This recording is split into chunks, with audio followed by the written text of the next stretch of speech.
Most Caribbean homes know what time of day this is. Black cake, Christmas cake, rum cake, fruit cake, whatever kind of cake you want to call it. I'm making that today. I'm going to show you how to make it. Let's go. Before I start preparing everything, I'm going to preheat my oven to 300 degrees. Enough for 2 round 9-inch cakes. I'm going to be doing one cake and probably maybe 2 6-inch personal ones. The recipe is going to be for 2 of these. They've been soaking only for about a month. Usually I'm soaking it for a year. I was late this year. So they've been soaking for a month in Red Label wine and Ray and Nephew rum. Okay, so I'm going to blend it in pieces. Okay, so I have my second batch in here. Here it's all fully blended, the first one. And now I go with the second one. So it's all nicely blended. Look at that. Look how nice it's going to be. See how thick it is? Like, look at that. Okay, let's get everything put together. I'm going to add 1 cup of salted butter. That's 1 cup. I know that because on the butter container, I don't know if this is like that for everybody else, but it gives you like these little markings that you can see what's 1 cup, what's half a cup. So I just cut it. We're adding 2 cups of dark brown sugar, packed. So you have to push it down to make sure, and it reaches the 2 cup mark, and put that in there. So I have 12 large eggs in this bowl, and I'm going to be adding it to our wet.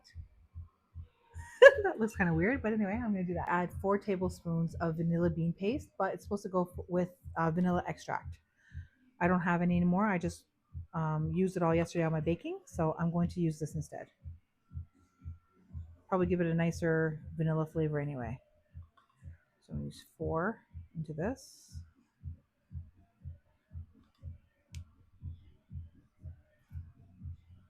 There. There. We're going to use 6 tablespoons of browning. 2, 3, 4. It takes so long. It's like molasses almost. Finally, 6. Boring to watch, but needed in this video. So now we're going to add 8 tablespoons of molasses. 2. Probably should just like measure it to see like what it actually is. Maybe it's like a 1/4 cup. Who knows? It's 3, 4, 5, 6, 7. Just gonna.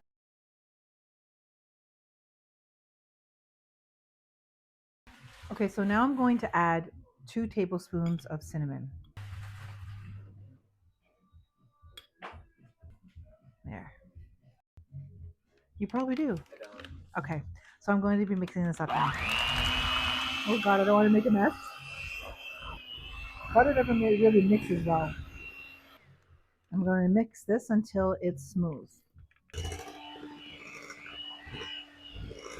Okay, so I'm going to add 3 cups of flour into another bowl. There. There. So to add 2 teaspoons of nutmeg. 1, 2, half a teaspoon of pimento. I'll just kind of do that. 3 teaspoons of baking powder.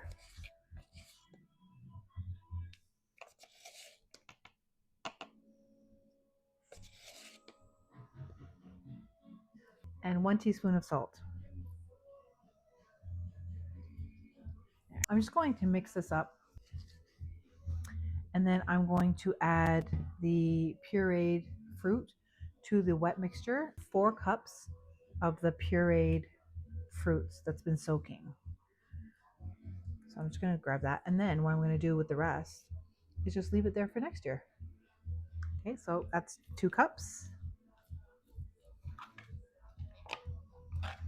And I'm going to grab another 2 cups. I've been eating Christmas cake for many, many years. Here's another 2 cups. Don't want to miss any of that stuff.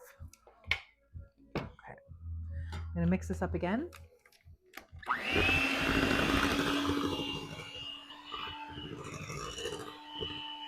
I'm going to add it into a bigger bowl because this is full. I'm going to slowly put this in here. I'm not going to add it all together because we want to make sure that there's no clumps of like the flour. So I'm just going to start mixing that like this. And then we slowly keep adding and we keep adding. What I might do is just add it with, instead of grabbing this big bowl, I'm just going to scoop that up. Oh my God, it looks messy, but I'm going to scoop that up. And then keep mixing. And then keep mixing and keep mixing, you know. So it's done mixing.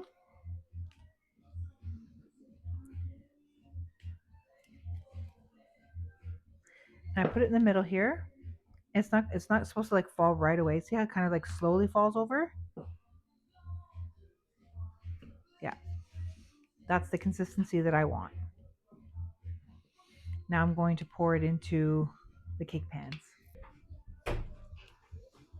Okay, so I put some parchment paper at the bottom of this pan. I also sprayed it on the side. These cakes don't rise very much, so we can put, oh, you know, I'm not going to do that. I'm just going to do it like this. It'll be slow, but it is what it is. And we're going to put it almost to the top, to be honest. Like, we'll just leave a little spot. They're a very dense cake if you've never had this before. To be honest, I did notice when I was mixing up everything, I missed some steps. Like, I was supposed to like mix up the sugar and the butter first and that kind of stuff, and I just kind of did it all together. I was a little bit distracted. I apologize. I'm going to assume it's going to give the same results, but I'm just going to add that like this. It's probably why the butter wasn't like mixing properly because it had all that liquid in there, but whatever. There. So I might even put a little bit higher than that.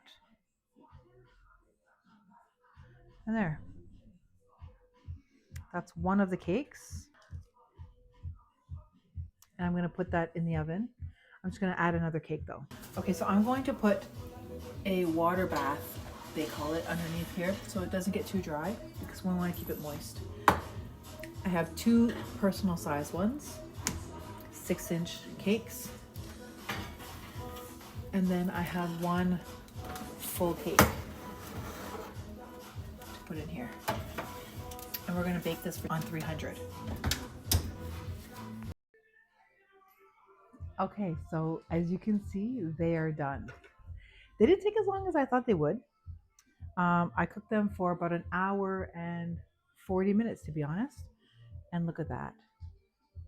Now I have already put the rum and wine base on them. So what I did was I made half a cup of rum and half a cup of wine, put them together, and then while they're hot, I put, I kind of spread it evenly amongst all 3 of these. Aren't they cute? And I have this one here to show you. And like I said, I've already put the rum and wine mixture on top of it, and that's why they look so beautiful. I'm just going to show you when you put it in here, when it comes out dry, that means they're done. That's why I was checking to make sure. I was like, oh, these are actually really good. They're going to be delicious. Yeah. Anyway, I have the stuff in there. It's soaking in there. And then I'm going to take them out to cover them in parchment paper. Then I'm going to wrap it in some plastic. And then I'm going to wrap it again in some foil.